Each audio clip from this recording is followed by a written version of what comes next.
Good evening, everybody, and welcome back to another. Y'all, it's Tuesday. I haven't been here in a while. I missed y'all so much. Crystal, I'm so glad to have you. Thank you so much for joining us today. Thank you so much for having me, Shelly. This is going to be good. So I apologize on behalf of, no, I'm not going to apologize. StreamYard, get it together with Facebook. But for those of y'all who are pinging me on Facebook, you can come watch us either on Parade Deck Live TV. You can also watch us on YouTube or X, on LinkedIn. And just remember that we can't always see what's going on in the comments because that's what it is. But we're so grateful for everybody who's going to watch and hear and meet my friend Crystal. She's amazing. I just want to take a couple of minutes to just point out a couple of things for those of y'all who are watching. Again, don't forget to like and share this video so we don't get kicked off the social media streets. Make sure that you are following our channels because we put out great content. And then I just want to take a minute to really introduce Crystal. First of all, she is amazing. She's a retired Army veteran. So I want to first thank you for your service. She's a coach. She's a motivator. She's a mentor. She's in the AKA sorority. So shout out to y'all. But really, I want to talk about her testimony and the power of resilience. She's a proud mom. She's a professional. I want to talk about her journey and just get some advice and insight about overcoming challenges. And, we talk a lot about how do you overcome challenges and, reach greatness and all those things. But we're actually going to talk to someone who's experienced some of this. So good evening to the Dumping Ground podcast. Shout out. Thank you so much, Makisha, for coming on. That's a podcast, watching a podcast, which is awesome. Good evening, Tracy. And also, I always forget. So there are people, we have a lot of people who watch our replays. So shout out to y'all. We also have a lot of folks who listen to us on the podcast, the audio podcast streets later in the week. So hello, everybody on Audible, iTunes, Spotify, wherever you get your podcasts, you can find us. So shout out to y'all too. Thank you so much. So Crystal, I tried to lay out some of your impressive resume, but tell us a little bit more about Crystal She Speaks and what you do. So thank you so much for the great introduction. Hello, everyone everywhere listening all over and watching. Thank you so much again for the opportunity to be here. So as you mentioned, just the challenge of transition. So when I transitioned from the Army, I faced the challenges when it came to finding employment and getting connected for my service-connected disabilities. And so essentially, I became the person that I needed. I needed a me during that time frame. And I know that there are many others of me out there that also need someone to guide them through the process. And so they don't have to go through the hiccups and take the long road that I took to get things going. I decided that I wanted to work with women and veterans to empower them to their next level careers and their next level life.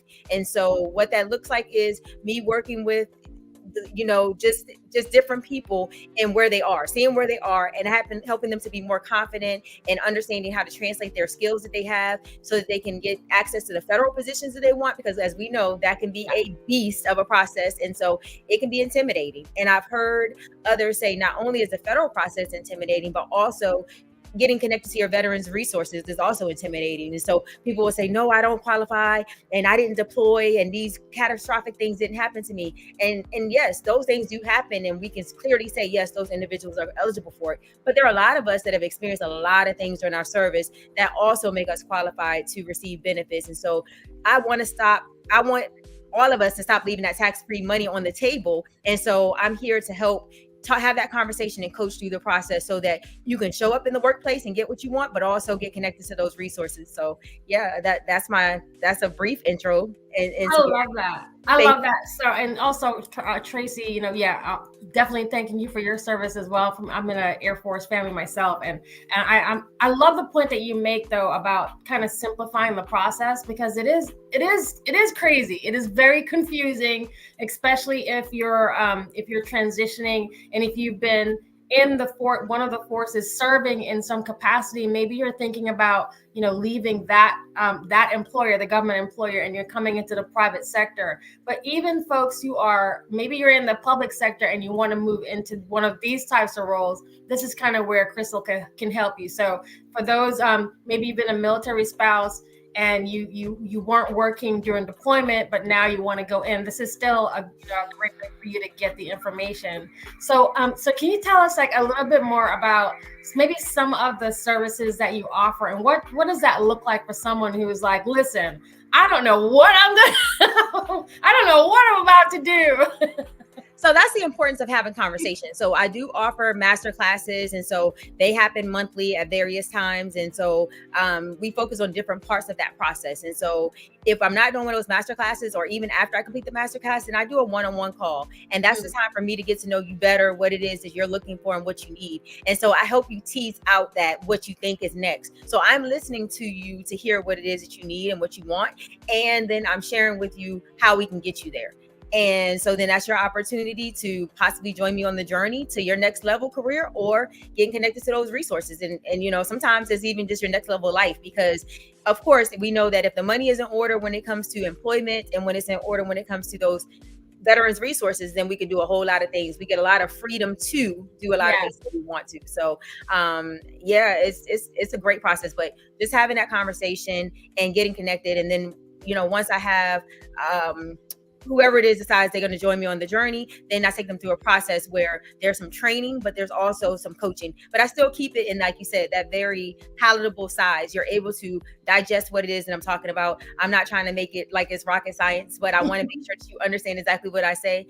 And so what I've been told is that I have the gift to be able to break things down that are pretty complex into very simple, easy to understand. So I've been told it's the crystal effect. I've been told it's crystal clear. And so I make sure that they say, I don't know how you do it, but what you just told me makes so much sense. So just really walking through that process and hearing that, I feel so much more confident. And although I would typically avoid USA jobs, or I would typically avoid Veterans Affairs, I'm more confident and more enthusiastic about going forward and getting connected to what's out there for me. So the questions are coming up. I've been super focused on my future. I need to schedule time with you. What's the best way for people to reach you? Is it crystalshespeaks.com? Yeah, so I'm on social media platforms at Crystal She Speaks, across all social media platforms. And so you can definitely book a call with me on Calendly. It's definitely in my bio, my link on Instagram.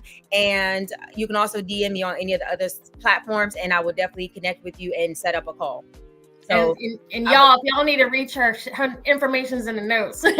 You can always find Crystal. So I was as you were talking about the simplicity of the information, and also again, I want to call out, especially for those of y'all who are within the Parade Deck family, and you're trying to figure out your next step, and you really need just someone who has been through the process. I'm talking about like, not the people who on LinkedIn who say they're experts in transitioning military folks, but they ain't been there. I mean, like someone who's actually been through the process, that this is someone and something that you should do.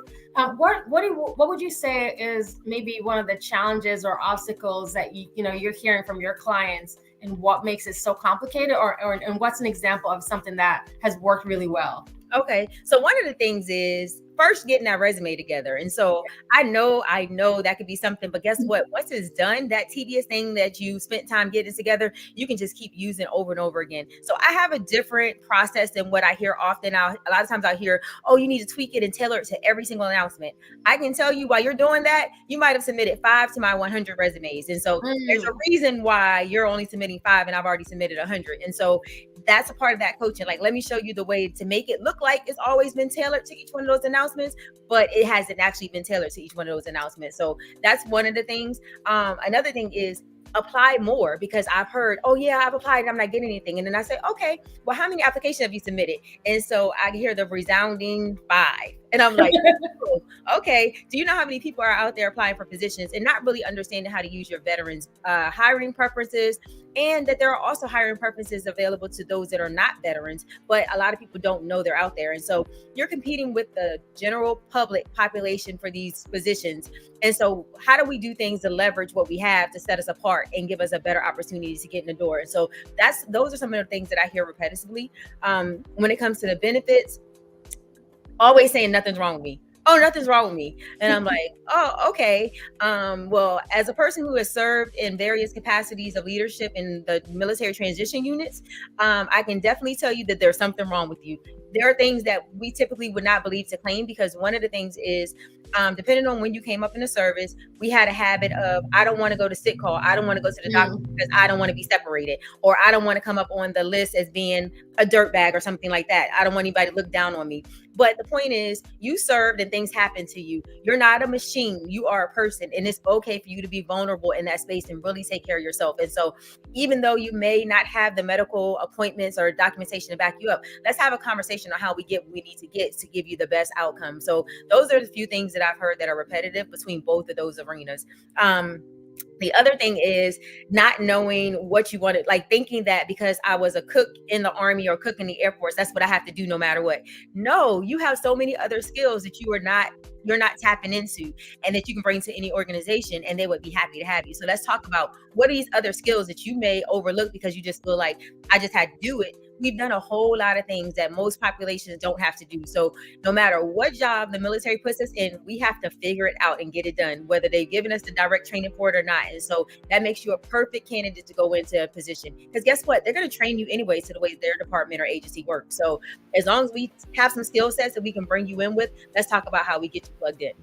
I was just going to ask you about transferable skills. Can you talk a little bit more about some of the transferable skills that you're using in the military that you can use outside? So some of the things, we definitely know that we're communicators, because you have to be able to get information across. And so either you're receiving that information because you're in a leadership role, or you're passing it down to a peer, coworker, you're passing it down to a subordinate, because we have to be able to move things about through various parts of our military career. So communication is a big factor that people downplay, or we see it as a soft skill. Well, that's just right. Because a soft skill does not mean that it's not going to get you paid, because trust and believe, I started out in recruiting early on in my career. So yes, I was in the Army. I started out as a medic, and then I recruited myself because of the skill sets that I have, and I commissioned and became a medical service corps officer, and took those same skills over into various roles in the private sector as well as in the government. And so some of the other things are like how we're managing different things, how we are handling processes and putting information in systems, how we're strategizing, but we don't recognize that we're strategizing things. We just feel like it's just what we do. It's just simple and it's common knowledge to everyone. I got a secret. It's not so common knowledge. Everyone does not know how to do what you're doing. So, and of course, we're dependable. You know that we're going to show up. And the thing is, when that freedom that we have now on the outside that we did not have in the service, we're still showing up when other people are like, oh no, I'm calling in, or I'm not going today. And we feel guilty. We're like, oh no, but we're still showing up, and we're making sure that we're where we need to be and then some. So we are great, dependable, reliable workers. But at the same time, we don't want anybody to overwork us just because they know that we were military. And so understanding that you're in a different capacity and you have a voice and you can speak up for yourself. And so those are some of the things that we talk about, and that's how we work through like again, even just working on the computer, people think it's such a simple task or a simple habit. Oh, everyone does it. No, everyone does not. That's true. How do we make the connection between you were dealing with the computer in this supply setting, but we can also use this in an administrative function. So how do we do that? Let's talk about what you did that's apples to apples, because maybe it has a different title, but you can just as easily transfer that same skill over to another agency and perform that work. So making sure that they understand what they're bringing to the table. I love that. I think, again, for any employer who might be watching, or any managers at other employers that might be watching, there's a lot of companies that, on certain holidays, especially in the US, you see the posts go up about how they love veterans. That's all you see, but they don't actually have a veterans program. I know what I'm saying, because I know a lot of y'all. So that point about, really considering hiring the veteran task force, or veterans and military spouses again into your workforce, and that is really important. That there is a I would say a cause to be made, and it's justifiable that these are incredibly talented people who have a lot of skills that folks who didn't serve don't have. They didn't have to learn strategy. They know how to complete a task, but they never understood how to build a strategy or really collaborate across different groups and in sometimes very, very extreme conditions. So the conditioning that comes with hiring a veteran or a military spouse is just very, very different. So for those of y'all who are in the corporate spaces, especially, and you're thinking about, should I or shouldn't I, please consider hiring, the veteran task force. I just want to throw that out because I see these posts all the time, that as soon as the holidays come around, they're the first one to have something up, but they're not actually hiring the talent. So, that case that you made is a really, really strong one. So I want to talk to you about resilience and how, so Crystal is like me. She manages many things and it looks very easy, but I don't know if it's because we're kind of conditioned to do it or we just make it work. But I wanted to get your take and see if you could give some advice on resilience and how do you keep yourself sane with all of the different things, just trying to empower other people. How do you keep sane with all the things that you're doing? Well, one of the things is I know that you will always get on that time will pass. So at some point you'll get on the other side of it. So I remember when the Army, so the military always tells us that as long as we're doing the right thing and we're staying out of trouble and we're progressing along, when that was a thing of the 20-year retirement, we could stay for 20 years. Now, my original goal was only to do 4 years and be out. And I really only wanted to do 2 years, but most of those jobs that were 2 years weren't interesting to me. So I took a 4-year job, but then I realized I was doing well and I was fast tracking. And there were so many different things that I can bring along with me that I decided to stay around. So when the services had to downsize, I was one of those individuals that was caught up in it. With that same exact application, I was also selected to go to school fully funded. So something about it, I'm just like, okay. And then I was getting my first look at promotion after the separation notification. So fortunately for me, that I do have an early retirement, so I was able to retire. That was not the case with everyone, but it was 4.5 years earlier than I planned. So initially when I separated, I knew that I would have another year or two, or another 1 or 2 promotions before I retired. And so I depended on that, but that didn't work out that way. So I worked some private sector positions, I used some credit cards, and the government went into a hiring freeze. And so I transitioned. So right before my birthday, I received my first job offer with the federal government. So again, it's that resiliency, like you said, knowing that you will get on the other side of it. So you have to keep moving. Now, had I just sat there and sulked and oh, this didn't work out, then okay, there's no telling where I would be at this point. But I can tell you that it wouldn't be reaching a senior level civil servant position. And so no, I'm not an Air Force. I'm not Air Force in uniform, but I've served as an Air Force civil servant. So, but I wouldn't have made that. I also would not be the CEO of my own company. So it definitely means it's definitely required of you to keep moving for the things to start connecting to you. If you're sitting still, nothing's going to connect to you. If it falls in your lap, it's likely not going to last very long because you're not going to take care of it. And so we already know we see the stories all the time about people that win the lottery and then they're more conditioned than they ever were before they ever won the lottery. So it's definitely take a break. You can definitely take a breather, take a moment. I'm a big proponent of working out. That's one of the things that's really been a foundation in my life.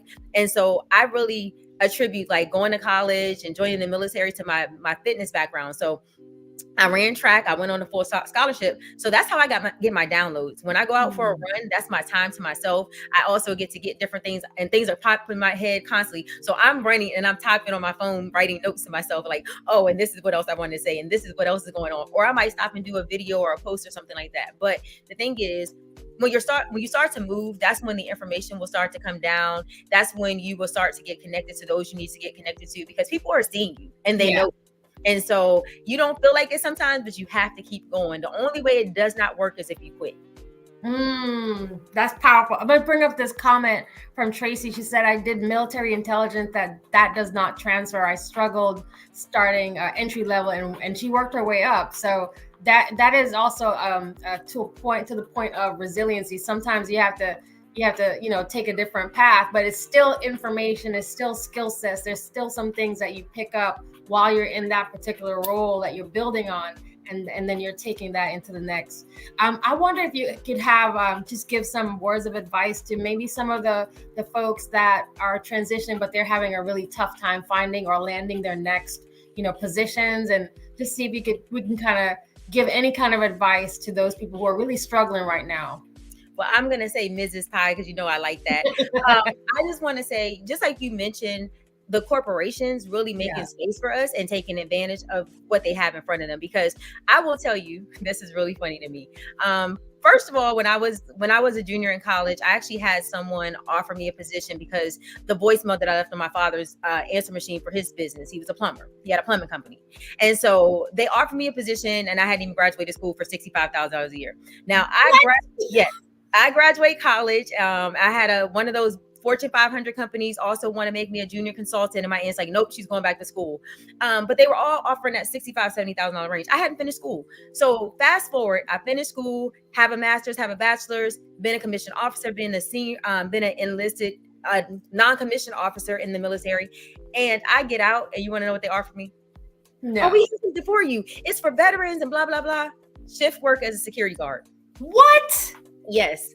So please do not do us like that. Like, there is so much more that we bring to the table. And I'm not downplaying anybody that goes into that type of work. Because there's something for everyone. But please look at the resumes and see what people are bringing to the table and have conversations and really make sure that something aligns with you. There's nothing that aligned with, line with that for me. So there definitely is an opportunity for us, one, to get connected to those resources with the corporations. So please do the right thing by your veterans and say, if you are offering something for us, offer us something legitimate, and don't just bring us in the door to say, let me have you run a cash register so that I can say I hired a veteran. Like, we don't want to be your token to your organization. We really want to add value to your organization. And there's a lot of things you're missing out on when you're not tapping into that talent. So you definitely want to make sure that that is one of the things. And then on the other side of it, I've met with so many women veterans, for sure, that are underpaid. And so I'm talking to them, and I'm learning that they're making these low hourly wages. And I'm like, whoa, how did we get here? And they're like, well, I didn't think I qualified for anything else. And so I really encourage you to get connected to the community. Of course, you all know that I'm here. So I am absolutely 100% in increasing our presence in the marketplace. And I definitely want us to get better employment and show up better and really get connected to where we're having a better quality of life. We're feeling better about ourselves when we're showing up. But we bring way more to the table than we think we do. And it doesn't have to be, I was a medic in the Army or Air Force, and I'm going to transfer to the same thing on the outside. So what are we going to do? So there are some career fields that really do align nicely with us. I love the miscellaneous career field, because I like that control to be creative. And so I found that it gives me that creativity, and I get to make it what I want to make it. So there's some basics to the position, but a lot of times no one else is doing it. So you're the subject matter expert. And so you make it what you need to make it, and make sure that they're the person that comes to you they're coming to you for the answers to things. And you're the person that's interpreting policy, and you're also the one that is creating policy. So there's a lot of different opportunities there for you to use your skill set. I love that. So Tracy is saying she got her bachelor's and master's while working, got promoted, but had to launch out to really advance. So that's another thing. Can you touch on that really quickly about taking that leap? So, there's some folks who are like, I'm just comfortable where I am, and I'm going to expect it to come to me, but you really have to, step out to launch or advance your career. Can you talk a little bit about that? So my hat's off to Tracy, because you're doing the right thing. And I do have people that I've spoken with. Like, one of my clients was telling me that we had a strategy for her to get into her position. She wanted to change career fields. So what we use is what she has. So let's capitalize on what you had and make as much as we possibly can with what you have. And then let's strategize and navigate our way through other agencies and other positions to get where you want to go. And so we were able to do that. But she was telling me that people would actually see her going to take interviews. They're like, she's always taking interviews, but she's not getting offers. Well, she was actually getting a whole lot of offers. That was part of our strategy. Some of them she was taking, and some of them she was not. But that was a part of the strategy for her to get where she's going. And at the end of the day, within that less than 6 month time frame, well, I would say 3 months, I'm just going to call it what it is, they saw her leaving, and she was promoted over top of them going to a different agency where they had been there 10, 15, 20 years. And some of them were afraid to go upstairs. They were given offers to go to different departments within the same building. And they're like, well, I just don't know how that's going to be. if you're going to be afraid, then yeah, sit there and be complacent where you are. But you have to get out there and have the courage to say, this is what I want. And so there's something better. And if this doesn't work out for me, guess what? You can always leave. It's not like you're on orders. You're not under someone else's control. Like, I can't just leave when I want to. You start strategizing to your next position and find a new job. Like, it's not really that, like, and I've done it. I've shown up to places where they didn't want to rewrite the position description, and they took the lazy route out. And when I got there, I was like, yep, this is not what I signed up for. And I've been out of there within less than 30 days. And I made sure to be prepared so that I knew the question was coming. I was already ahead of it before they even asked the question during the interview. And so I was told, thank you. That was great, because that was one of the things that was one of our questions that we had. And so you killed it. Like, you answered that and got that off of got that off the table, and we were like, yes, this is definitely who we want. So you just have to know how to have those strategies and those conversations. Yes, absolutely. Get out of your own way, because people do pick themselves, hold themselves up. Yeah, they do. Thank you, Spencer, for that. So I've got a few more minutes with you. I wanted to ask you, for the folks who are not veterans or military spouses, you still work with folks who are just general public, right? Absolutely. Yes. Okay. Yes. So I know that people still, that whole federal thing is like, yes. So we were always told that's a good government job you want to get. So then the question is, how do you get that good government? Yes. Yeah. So no, definitely. I will work with non-veterans and non-spouses as well. Yes. All right. So y'all, don't forget, you can find her, Crystal She Speaks, all over social media. That is her handle. You can also find her on the LinkedIn streets. Crystal's on there as well. But before we go, I wanted to see if there's anything else that you wanted to share that we might have missed. Oh, Spencer says, keyword preparation. The process takes time. Bingo. Absolutely. You have to be patient, for sure. Yeah. So the only other thing I do have, you asked about. Yes. So I have my second book that I published. And so it is a 6-figure federal career, the blueprint to landing your dream job. So this is coming out, and I'm taking pre-orders for sure. So that's all over my social media as well. And so for those of you that haven't got connected with me yet, or you're just not ready, you can get connected to the book first and then come on back and let's talk about your strategy. And, I understand we have to build this relationship. I understand. We got to take it slow before we commit. Yes. Oh my gosh. This was so good. I'm so grateful for your time. Thank you so much for doing this. I know there's a lot of people who needed this advice and encouragement. And again, like I try not to forget that there are people who listen. For those of y'all who listen to the audio version, come watch the video so you can see my beautiful friend and get some more notes, and you can see the book. But again, just reach out. Crystal She Speaks, whether you're a veteran or a military spouse or you're in the general public, that she's available to help you into your next career. I am so grateful. Thank you, Crystal, so much for doing this. And we'll tell these people deuces. We'll hang out in the back room while they go have supper, dinner. Thank y'all so much. Bye.